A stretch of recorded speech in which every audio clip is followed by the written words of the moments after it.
Greg Wooldridge, welcome to Partnering Leadership. I am thrilled to have you in this conversation with me. I am glad to be here, Mahan. This is going to be fun. What a joy it is for me, Greg, for so many reasons, including your leadership experience. But I have to tell you, every year we see the Blue Angels fly over Annapolis, and we are awed by the beauty and the magnificence of the Blue Angels. So would love to also find out more about that. But before we get there, want to know whereabouts you grew up, Greg, and how your upbringing contributed to who you've become. And I grew up in the Midwest, mostly Ohio, a little bit of Maryland, and then back to Ohio, then some in Michigan and some in Illinois. And then I was off to see the world, as the recruiting posters say. My mom and dad were great people. My dad was raised in an orphanage, so he had little experience as a dad. He tried really hard, and he was a good guy, great man, professional baseball player at a point. Loved sports, taught me all about teamwork and the essence of being a sportsman. And I puttered around with school. The best grades I ever had were in elementary school. My times tables were incredible. But going beyond that, I was a slacker. And so I had a hard time getting in college. I went out on academic probation. And I had a lot of second chances in my life. Some of them are pretty funny, some of them are pretty scary. Life has been good. I have no complaints. I know you were a big believer in those second chances, and you are humble enough to talk about the fact that your grades weren't great. How were you able to get into college and stay in college? I got in on academic probation. And I guess I really didn't grasp how fortunate I was to even get into school. Not much money in the family, so I had to work a job on the campus. I fired a boiler, of all things. And please don't let that age you, but it heated the campus, a small campus of about 650 students. So I'd get up at 4 in the morning, go down and get the old clinkers, the burned up coal out, and fill the chute and fill it back out. I remember one morning I overslept, and it filled the whole house with smoke. Oh, And my gosh, I thought I was going to get clobbered. I got through all that. Anyway, great school. Finished the first semester still on academic probation, which you're supposed to come out of it. And I got some grades there. They extended it to me, and I was able to stay the next semester and then go on and finish school. However, something happened. Started that second year. I got married and had a child. So now I became a commuter, but it was still really good. It was a great school. But yeah, college was tough. But I graduated, and I graduated in the half of the class that made you look good, Mahan. Yeah, got to be some anchor men, right? But I got out. I got through and got a diploma. Greg, the audience has already figured out your wonderful sense of humor and your humility. Usually, people who fly planes, especially at the speeds and with the precision you did, aren't necessarily portrayed as humble on the big screen. But why did you decide to join the Navy? This goes back to my humble beginnings. A lot of time people say, "Oh, when I was a kid, I wanted to be a pilot. I watched them up in the air and they were flying. That's what I want to do." Or I saw the Blue Angels and that's what I want to do. Nah, not me. I wanted to work for a railroad. I wanted to get out of high school and start making that big money. As a strong kid, I just wanted to throw railroad ties around and make money.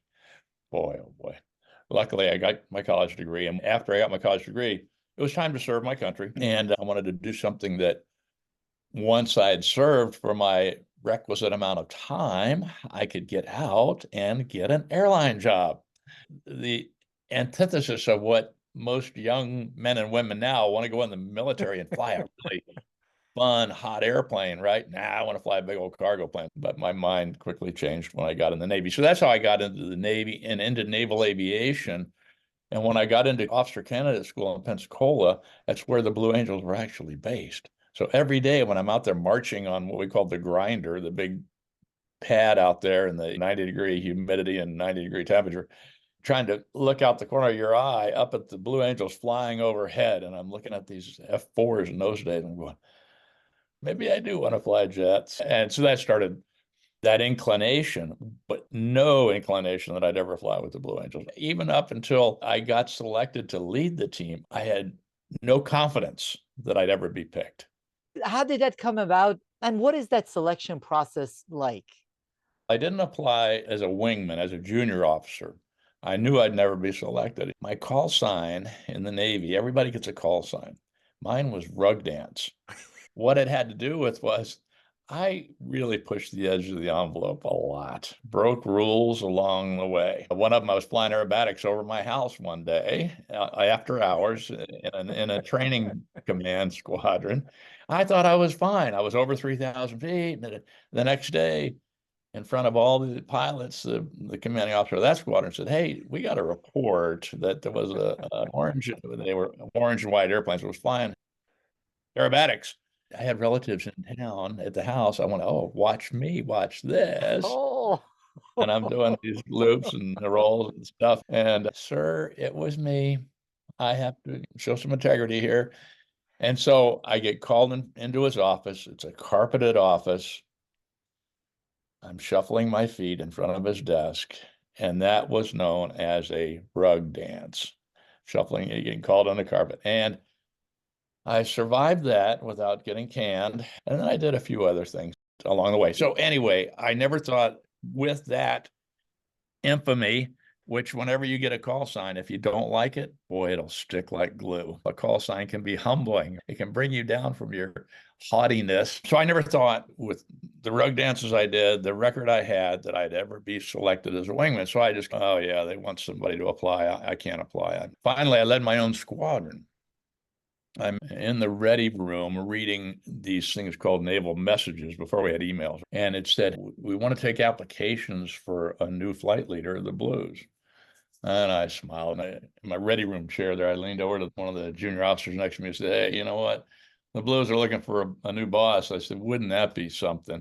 And I told him, I said, "I would never have a chance." And you know what? My junior officers, a couple, two or three of them, chimed in and said, "Skipper," they called you Skipper when you're the head of the squadron, "Skipper, you need to apply.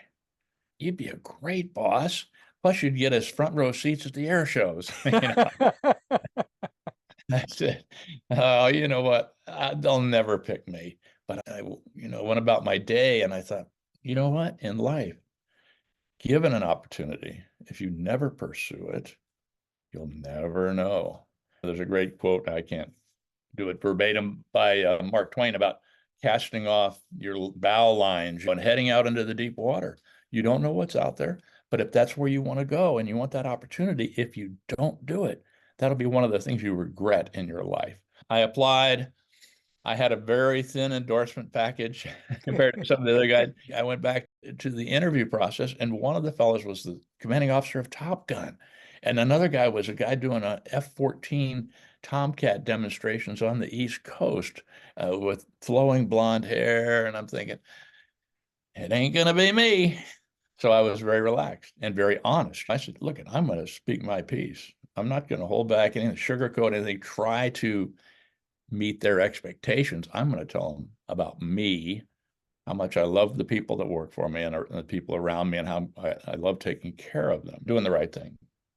I couldn't believe it. Hours later, after they'd interviewed everybody and had a chance to discuss it, they said, "Come on over here. You're the guy." And oh, man, was I surprised with that. That's how I got picked. You might imagine, as you said, it's a selective process. And then you get out there and you see what it's all about. And your initial impression is, this is going to be hard. I'm not sure I can do this. But you stand on the shoulders of giants, as they say, because there's people who have done it before.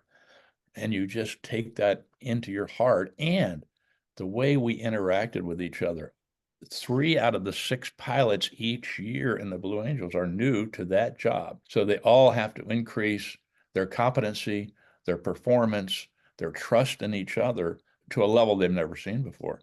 And I knew the culture promoted that. Since I knew that, I had a sense, all right, Wooldridge, give it your best and let's see what happens. Now, Greg, it is 6 people that have to function at the highest levels as a team, and half the team turns over. So it's not as if it's the same people that have been with each other for dozens of years. How is it that team ends up bonding, collaborating, trusting each other to such a high level? Obviously, there are things that are done well in the military, but this is a unique team that has to operate at the highest levels of performance with the highest levels of risk as well. Let's go back a step, if I may, on to the selection process. And one of the things that people get an astonished look about is that we never picked anybody based on their flying performance. We picked them based on their personality. So we needed that humility. We needed to be able to talk to somebody. And the selection process for the wingman was just as hard, if not even harder, in picking those people, because it was all about your heart, your humility, how we thought we were going to get along on those 300 days out of the year that we were together, away from home generally. That's why it was only a 2-year tour. That's why after each year, half the team left. So you started with that foundation of humility and knowing that we could meld into the culture there at the Blue Angels, a culture based on gratitude, thankfulness, and trust, the two major things that created excellence and created the teamwork and loyalty that we got from each other. Greg, I want to highlight what you just said. It is incredible how often organizations of all types prioritize that competence over those other factors. Now, competence is the price to get in. You wouldn't select Mahan to fly with the Blue Angels. It has to be someone who has that competence. But then when you want performance at the highest levels, you're not differentiating and selecting the people that have the highest performance as an individual, but how they are able to work in a team with each other. I think that is such an important thing for all teams and organizations to keep in mind, not just the Blue Angels. Spot on, spot on. I talk about trust, Mahan, and I talk about 4 C's of trust. The first C that starts to develop the trust is just what you said. It's competence. So you know that person, you can trust them because they're competent. They're not the ace of the base, as we would say in flying necessarily, but they're competent. So they come in with their applications for our team to pick our own wingman. Nobody in Washington said, pick these guys. No, we picked our own wingman. So they came in with a recommendation and a flying record that was good. It didn't have to be the airman of the year or anything like that. We just wanted somebody because we knew the process works on how we got people trained and how we developed that trust through this briefing, execution with trust, and debriefing. The debriefing was the secret sauce for the Blue Angel success. And I take that out to companies to tell them about that debriefing process. You mentioned the briefing ahead of time, the performance, and then the debriefing. That entire process can translate very well to teams and organizations as they want to perform at a high level. It started with what we broke down into belief levels first. You go into the brief with an established set of beliefs into that brief, and you focus on those, and you get your individual and team focus based on what you know you can do. And then you brief. And the brief is structured, but it's always different because of all the things that change every time you go flying, the weather, the terrain, what field you're flying from. All those things change. So you brief and you have a structure for the briefing for how you're talking about what you're going to do in whatever business you have so that you don't miss anything. And we briefed every time we went flying. There was no, remember what we did yesterday? We're just going to repeat that today. We sat down, went through a visualization process, what they were going to hear from me as I called out the maneuvers and as I gave a cadence to what we were going to do. That same cadence I gave them on the ground, applied in flight. We covered all those things in the briefing and we walked out of there ready to go. We had in the back of our minds what was central to us. We had a center point in the whole organization. And for us, It was ambassadors of goodwill and safety, of course. As you mentioned, it's a high risk environment. Safety was a center point. So that was always resting in our focus in the back, resting, you might say, but always there. So we went from that briefing down to let's go flying, let's go do it. And you knew that you could trust the people around you. There were contracts, if you will. I've got your six, as they would say in flying. I've got you covered. Don't worry about this. Don't worry about that. Hold steady in whatever we do. And we would bolster each other in flight. If somebody had a bad maneuver, we talked all the time in very specific ways, but it would be, all right, now if I knew somebody was having a hard time, all right, we're behind the crowd, setting up the diamond roll, very uplifting. Put that last maneuver behind you. We'll talk about it later, but we got a bunch of air show maneuvers to fly yet, trying to pick each other up. And we'd go flying, and we'd come back from flying and do all the requisite things, which were marvelous: signing autographs, meeting people, talking to kids, seeing the look of hope and dreams on these little ones' faces when they see you walk up in your blue flight suit, and getting the realization also that it wasn't about us individually. It was about that purpose much larger than ourselves, the purpose of elevating the Blue Angels into a position of being respected and held in awe, knowing that it wasn't about me when I'm signing an autograph. It was about that blue airplane and what it represented in the blue flight suit and those sort of things. Get done with the crowd, which is a huge part of our job, and then go into the debrief. And then a debrief was what we called a glad to be here debrief. So that sense of gratitude that I had talked about as being part of the foundation of the culture, we went into the debrief with that attitude. A lot of places you say the word debrief and it's, somebody's going to get fired or this isn't going to be party. Who's going to get blamed this time? Oh, yeah. Yeah. And you know what? So everybody clams up. They're protecting themselves.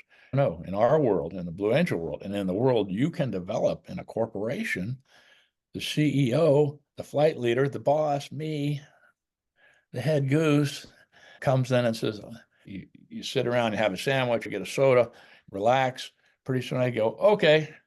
And that was it. And then it was like, let's get on with it, in a positive way. I said, okay, I thought it was a tough day today. The air was a little bumpy, hard to get exactly what we wanted, but I think it turned out okay. So it's a general impression. I thought everybody did a pretty darn good job out there, especially you, Bob, or whatever. I thought that you handled some of those things really well. So there's platitudes, but then it goes into, and these were my safeties. These were me. These were what I did wrong. This is what I could have done better. It's not, all right, that first maneuver, hey, George, that was crappy. What the heck did you do on that one? Do you think George is going to tell me what he did? Do you think he's going to be fully honest with me? No. I say, this is what I did wrong. I was 50 feet off on this one altitude, and I can fix it. So you're guaranteeing people you're going to take every measure you can to fix what you did wrong. Did you every single time talk about something you had done wrong or you should have done better? Absolutely, because you always did something wrong. Nobody ever flew a perfect flight. You always had something. You might have turned the wrong way taxiing. Everything was considered what we would call a safety, because in that world, if you did something wrong, it had a safety impact. Whether it is talking about genuine vulnerability or enabling psychological safety, when the leader has the confidence and the humility to talk about what they could have done better and do it with sincerity, then it opens other people up. It is a hard practice, but it goes to the core of a lot of leadership principles. Absolutely, Mahan. A whole bunch of elements in this debrief. It's a safe place. You hang your rank at the door. Everybody comes in equal. And a lot of people talk about that. But there's two things that I think are key. And one is vulnerability, allowing yourself to be vulnerable with positive outcomes. And because of the culture that's established here, because it's a glad to be here debrief, you can be vulnerable. You're not going to be hammered for that. The other thing is transparency, total transparency, and that builds trust. Man, when you are transparent, you're not hiding anything you did. You will be applauded for the good things you did because we will pass those around. as we go around the table. So it starts with me. It goes to my right wingman, number 2 guy, and then all the way around the table, all the officers that were in the flight, the officers that were on the ground that had something to do with the flight also get to speak about what they saw and what they might have done better. The promise that you're going to fix what you did keeps that trust together. It just glues it together. And the other thing that we did, if you said, I was out of position on the roll for the 3rd straight flight, and I don't know how to fix it. You dummy, fix it. No, no, it's, hey, brother, come over here. Let's talk about this. I flew your position last year, or let's try this tomorrow. It's that mentoring, brotherly love type mentoring. Oh, man, it's always there. It's loving each other. It's looking not for my answer or my way. It dives into finding the right answer. And so that's where you take all those elements of that debrief, each person getting to talk and being totally transparent and guaranteeing you that they're going to work on making that work the next time. You won't see this mistake again. And there's no holding back. You don't have to hold anything back, because you can almost say there was never an egregious error, if you will. Anything that was egregious would be holding back an error. That's egregious, right? That's when trust gets nicked. Didn't see that but twice, maybe in the 4 years that I led the 3 different occasions, 3 different teams, the 4 years I led the team, maybe twice, where there was an overlooked error. And believe it or not, even a minor stuff, if it's overlooked, that can create a trust repair job. And then so you take those things you got out of that debrief, which people love. Our group did virtual 6 weeks, once a week, with Procter and Gamble's R&D division about 3 months ago, teaching them all about debrief. There were about 6 of us from the company I'm with, and we had a marvelous time. It brought out the way we debriefed. It brought out the hidden gems in people as they got to debrief and talk about what they were doing.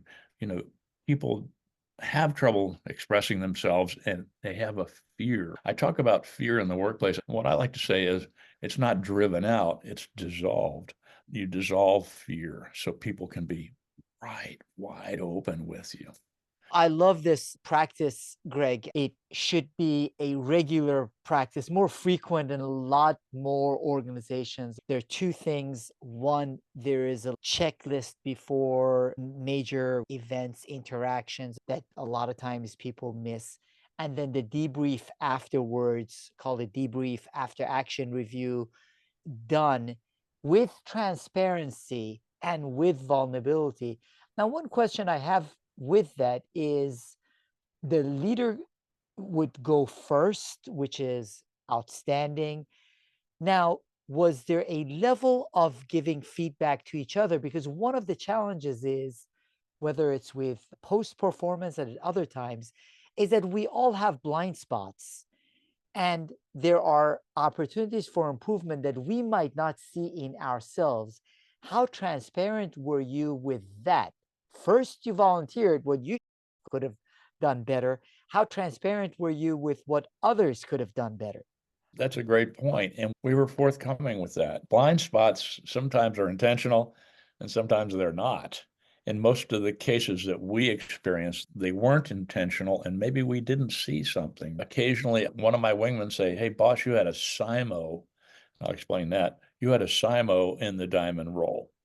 What that means is I call it, we go, oh, okay. And if people can't see my hands, but on the K and K, I would start turning the airplane. That was the cadence. And actually, the guy on my outer wing would turn into me before he even saw me move, because he knew on the K and K, I was going to move. And it made us look like we were welded together. If I didn't hit that marker, that K and K, and move at that very moment, that very second, that was called a SIMO. I didn't do it right. And that was okay. It was okay to be called out on that. And it was not a hammering effect. It was just an illumination of something maybe you didn't see. So yes, we were okay with that, but it had to be pretty accurate. There was credibility issue there too, and trust issue. But we took aboard what we didn't see. This is part of the practices. What else was part of the culture or practices, Greg, that ensured a high level of trust, accountability, and performance in the Blue Angels? Let me interject one last thing in that debrief. First of all, the debrief can be in any way you want. You could be walking down the hallway with somebody in another organization, elbow to elbow, and say, "What did you think?" Or say, if you're leading that dialogue or that interaction, this is what I thought, and this is what I think I could have done better. So a debrief can happen anyway. But you take what you had in the debrief back up to your belief levels, which is what you started with before you briefed. So you take the debrief, all the elements that came out of there, and you can either elevate or adjust your belief levels so that you can go ahead to the next flight down to the briefing with different beliefs. So that's the beauty of it, like a Kaizen, if you will, only even better because it happened every single day. Okay, I have a passion for it because I saw it work and I just love it. What were the other elements? One of the things that was terrific about it was the way the team worked, no matter what you did on the team, whether you filed files, you fixed airplanes, you swept floors, it didn't matter. We said glad to be here to each other, and we shook hands a lot, but the most important thing was we respected each other. So that high level of respect. What that got us was if you were an admin person doing records and files and stuff like that, hey, thanks a lot for keeping things on course for us and doing such a fine job, an accurate job. It's so important. There's that feeling of respect. So when there was a great air show that day, I have ownership in that. I am respected in this organization. I own some of that outcome, or I own that outcome. That's me. I'm a Blue Angel, whether you're wearing wings and jumping on an airplane or not. That was critical to making the organization succeed in that sense of teamwork. That I would say the respect is probably right up there with the gratitude and the trust, the respect as a third spoke, if you will, in that wheel of the culture of excellence. What else? Always willing to help each other, always learning about each other. And that's how you lead too, right? You learn about the people around you. You learn what their strengths are. You bolster them. You give them opportunity in their areas of strength. You find out where they're soft and you say, okay, hey, let's take a look at this. Or I got an idea. Let's try this. Some of this is so basic in leadership, but the way we did it in the Blue Angels just felt a little bit different. And the outcomes are always pretty darn good. The outcomes are outstanding. Your outcomes were outstanding, which is why you're the only person to be asked back to lead the Blue Angels 3 times. Once also you had a chance to fly the Blue Angels over Moscow. How did that come about, Greg? That was a trip, as they say. So how did we get to do that? I led the team 3 times because the last time they called me back, said, Wooldridge, we're going to give you one last chance to get this right. But it was So, my Greg, before the Moscow story, I do want to get this humility thing, get your thoughts on it. In that, whether it's in movies or other depictions, people who fly planes, let alone fly jet airplanes, let alone for the Air Force, let alone at the highest levels, are portrayed as being cocky at best and a lot of other terms at worst. But all of what you talk about and my interactions with you show genuine humility. How were you able to maintain humility when you walk out of this plane and people are just adoring you with everything that you have been able to do? I'll make up a one-liner here for you. I think cockiness creates blind spots. You are so good that nobody can tell you anything. And that was the antithesis of the Blue Angels. We had none of that. And we made sure we kept each other that way. And it didn't feel bad. It felt great. Why are they perceived like that? Why do they act like that? Not in the highest performing organizations do you have that cockiness. We'd sometimes in my fleet squadrons, we'd get a brand new pilot. I remember one time a guy came in, I think he was a Texas Aggie. Nothing against Aggie. But before they got there, we looked at their name. We said, what are we going to call this guy? How are we going to denigrate this guy and level him? You know? So we would dream up names, and sometimes based on their name. A four-star admiral, great guy, retired as Sink Pack Fleet. Sink Pack, his name, and he was a contemporary of mine, maybe a little bit even a little younger, since retired as a four-star, but he was a lieutenant. His name was Scott Swift. Do you know what his call sign was? Not so became like the third most powerful officer in the Navy and still was known as Not So. Another great friend was Jim Ward. So Jim's call sign was Psycho. So that's one thing we would do to create a sense of humility. And when you're doing, landing on aircraft carriers day and night, you're doing one of the hardest things in aviation, if not the hardest. And so is everybody around you. So to be cocky in that world, you were given the privilege of being challenged to your end ability. Wow. Take that aboard and think, what an opportunity. How lucky am I? And I've got all these people around me that are supporting what I get to do. So cockiness, we just didn't see it. And the Blue Angels, we had people with high egos. The high performance people sometimes have egos, but we had our ways of bringing those down a notch whenever they looked like they were.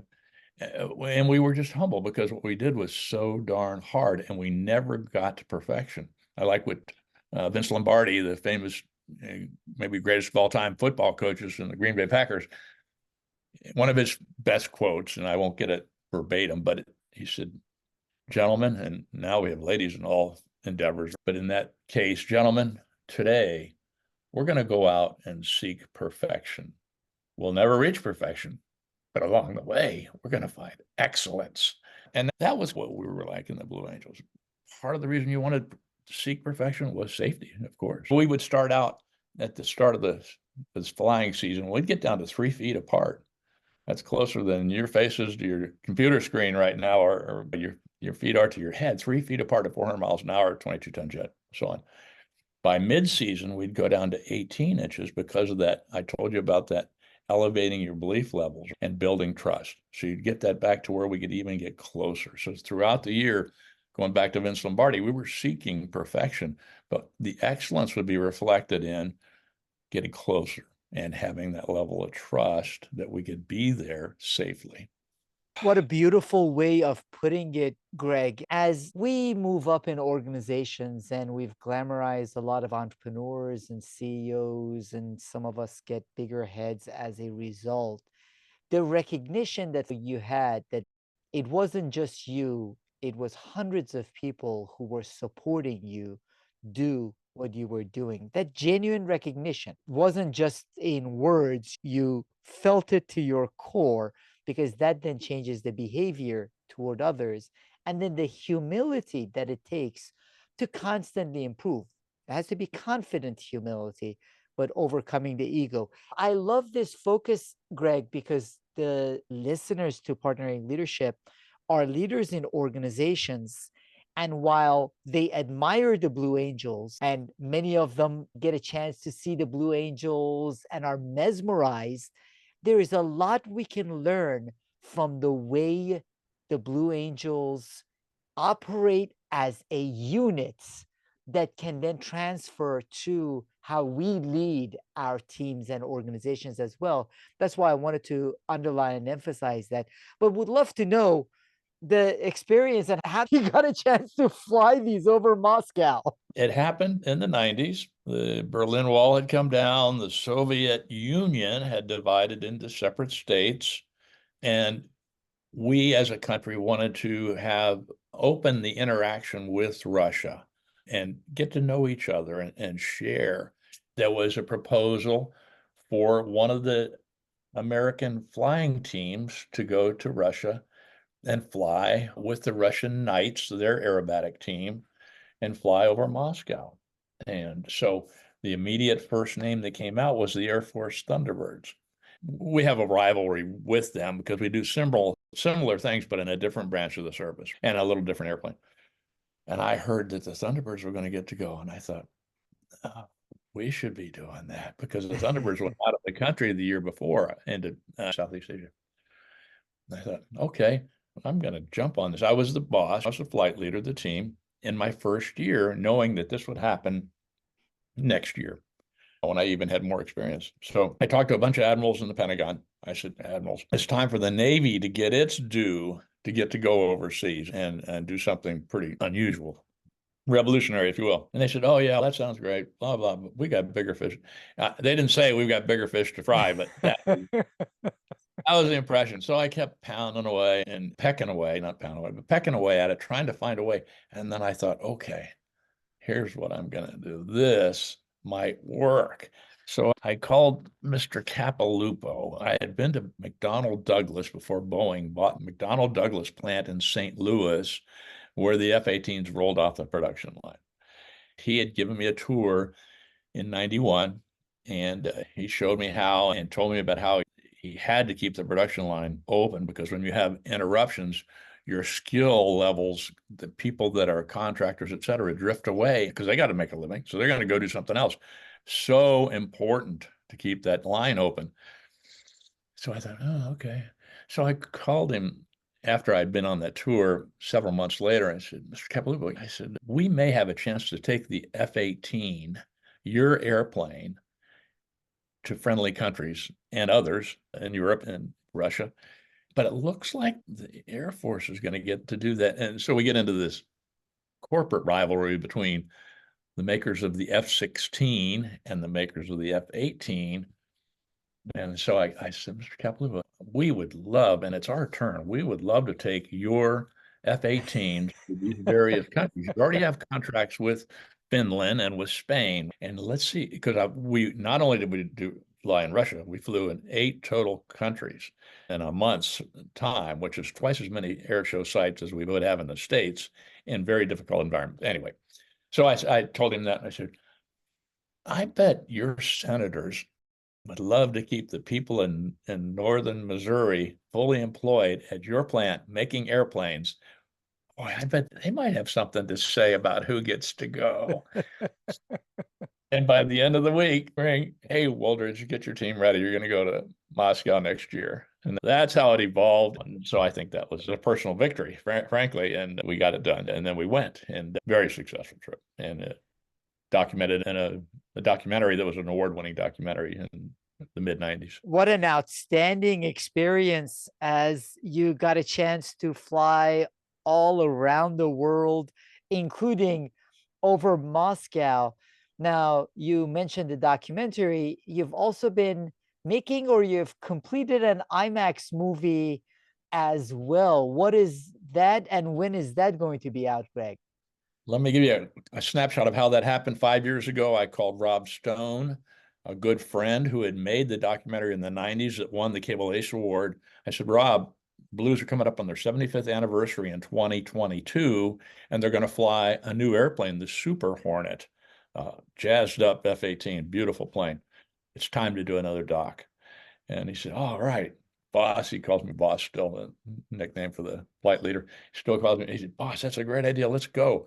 So we started working it up. We were going to do it on a smaller level with corporate sponsors. Boeing makes the airplane, and some of the other very pro-military groups like USAA and Southwest Airlines and some of these other. And we were rolling until the coronavirus came, and everybody got real cautious with money.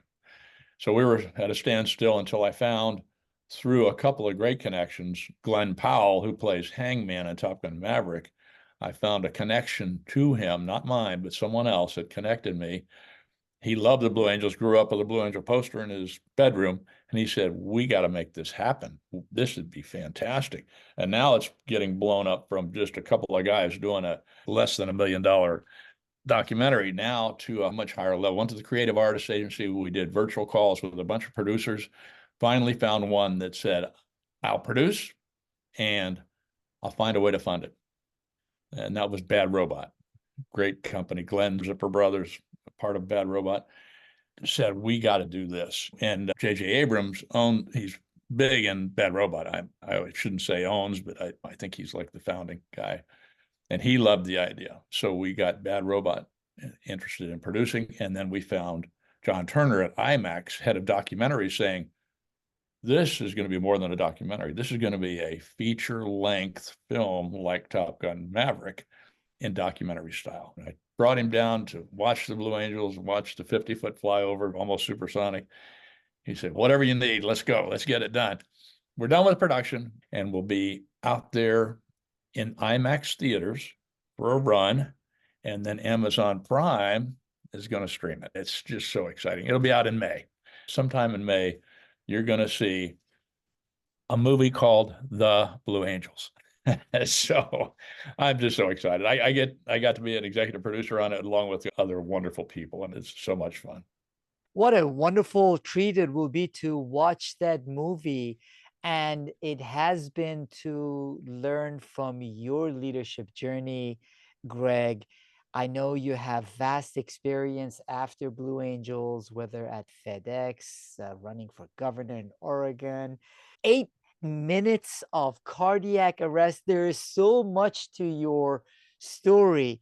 But I do want to wrap up with a thought on you and Blue Angels, in that this high performing team has continually changed team members every single year and continues to be high performing.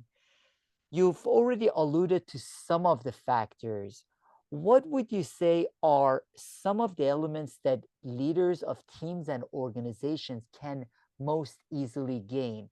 So, for example, I've had conversations with whether it's Navy SEALs or other special forces, and sometimes people in companies say these folks have been with each other for years, they've trained nonstop. It's very different than my team and my organization. So, what are some of the lessons from your perspective from the Blue Angels that can most easily transfer to teams and organizations? The most obvious one is the glad to be here debrief style of doing business. But if you want to take it to its foundation, look at the culture. What is the culture based on? Is it based on that sense of gratitude that you can share with each other, that attention to each other, listening? And that builds the trust. And you can't have the trust without the sense of gratitude. And you're not going to have a sense of gratitude unless you trust the people around you. So you have a culture. That doesn't mean that as a new leader, you come in totally tied to that. You can put a little different slant on it, a little different look at it. Mine was kinder and gentler. I wanted to pay closer attention to those who aren't in the limelight. It's easy to buddy up with CEOs and folks that can get your attention just by saying their name or their position. I wanted to take our culture in a little bit different direction and really appreciate those around us that didn't have the opportunity to always be together. Now, I digressed a bit from what can other companies do. One of the things that we do that was great is picking our own people. What else? I take this respect thing to my own personal level, and that is walking down the corridors of an airport, the concourse. I see a sparkling place and I see somebody cleaning. I thank them. It takes me, 5 seconds?